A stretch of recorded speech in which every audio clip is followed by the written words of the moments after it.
Olá pessoal, sejam extremamente bem-vindos a mais um vídeo aqui no canal do professor Arineu. Nós vamos dar continuidade ao estudo dos conjuntos. Nessa aula de número 3, a gente vai falar sobre a união de conjuntos, ok? Vamos lá. A união de conjuntos é a primeira operação entre elementos de conjuntos que a gente vai estudar. Vamos defini-la da seguinte forma.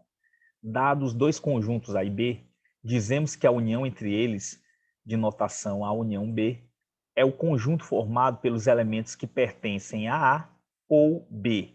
Nós podemos representar a união dos dois conjuntos pela sentença. Nós temos aí A união B, é o conjunto formado por elementos X, tal que X pertence a A ou X pertence a B. Então, nessa operação, onde nós iremos reunir os dois conjuntos, nós iremos formar um conjunto com elementos que pertencem a qualquer um desses dois conjuntos. Ou pertence ao conjunto A, ou pertence ao conjunto B, ok? Graficamente, a união pode ser representada assim. Nós temos aí no primeiro caso, dois conjuntos que possuem alguns elementos em comum. A união aí, no caso, é essa região achurada, ok? Então, a junção desses dois conjuntos forma o que nós chamamos de união. Uma segunda possibilidade, nós temos aí dois conjuntos, onde o conjunto B está contido no conjunto A. E a união entre esses dois conjuntos também está representado na forma achurada aí. No caso, todo elemento de B também é um elemento de A. A união desses dois conjuntos, evidentemente, vai ser igual ao próprio conjunto A. E mais uma situação possível, onde nós temos dois conjuntos que não possuem nenhum elemento em comum. E a união entre esses dois conjuntos também é representada por esta área achurada. Então, nós temos aí as três possibilidades de representação gráfica da união entre dois conjuntos. Ok? Vamos dar aqui alguns exemplos. No primeiro exemplo, sejam os conjuntos A de elementos 0, 1, 2, 3 e 4 e B de elementos 1, 3, 5 e 7. Determine a união B. Então, nesse caso aí, pessoal, nós iremos reunir os elementos desses dois conjuntos e nós obteremos exatamente aqui conjunto A união B, formado pelos elementos 0, 1, 2, 3, 4, 5 e 7. Você pode observar que alguns elementos eles pertencem aos dois conjuntos ao mesmo tempo, né? Nós temos, por exemplo, o 1 e o 3 que estão nos dois conjuntos. Evidentemente, quando você vai fazer a união dos conjuntos, esses elementos você não vai colocá-los repetidamente, né? O 1 e o 3 vão aparecer uma vez só porque são um elemento apenas. Então, você não repete esses elementos dentro da união. Cada elemento vai aparecer uma única vez, ok? Vamos representar graficamente esta operação. Eu tenho aí o conjunto A com os elementos 0, 1, 2, 3 e 4 e o conjunto B com os elementos 1, 3, 5 e 7. Você observa aqui nessa região os dois elementos comuns, né, que são o 1 e o 3, ok? Mais um exemplo, dados os conjuntos T de elementos A, B e C e M de elementos A, B, C, D e E, determine T união M. Aqui, exemplo da situação anterior, a gente vai juntar os elementos dos dois conjuntos, T e M, e nós obteremos A, B, C, D e E, os elementos que pertencem ou ao conjunto T ou ao conjunto M. E você vai observar que essa união é o próprio conjunto M. Esse caso aqui acontece por quê? Porque o conjunto T ele está totalmente contido no conjunto M. Então, todo elemento de T também é um elemento de M. Ok? Propriedades da união de conjuntos. Sendo A, B e C conjuntos quaisquer, valem as seguintes propriedades. O que é que nós temos aí? A primeira propriedade diz que a união A é o próprio conjunto A.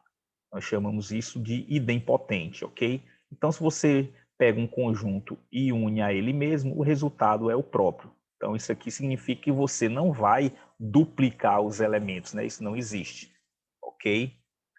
Uma segunda propriedade nos diz que o conjunto A unido ao conjunto vazio dá o próprio conjunto A. Isso aí é chamado de elemento neutro. É evidente, né? Se eu estou unindo o conjunto A com o conjunto vazio, como o conjunto vazio não possui nenhum elemento, o resultado só pode ser o próprio conjunto A. Uma terceira propriedade diz o seguinte: se eu tenho A união B, isso é igual a B união A, ou seja, a propriedade comutativa. Não importa se você está fazendo a união de A com B ou a união de B com A, o resultado é o mesmo. Então, essa é a propriedade comutativa da união de conjuntos.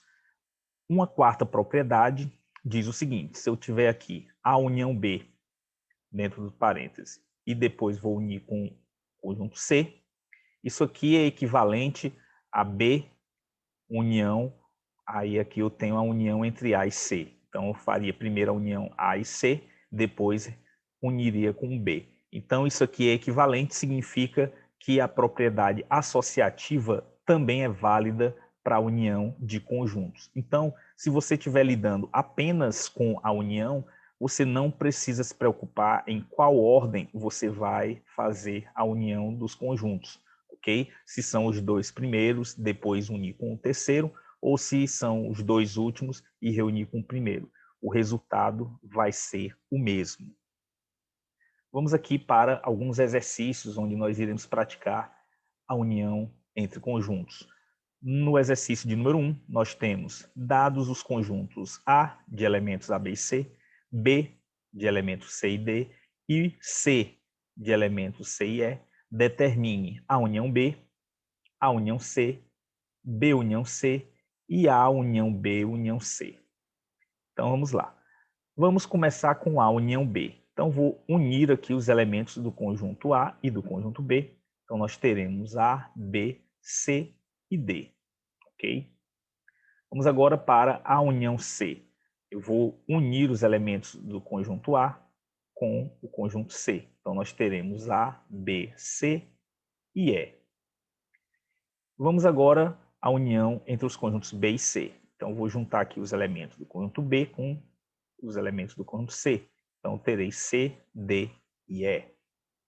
E finalmente nós teremos a união B, união C. Eu vou juntar os elementos dos três conjuntos. Então nós teremos aqui A, B e C, o D e o E.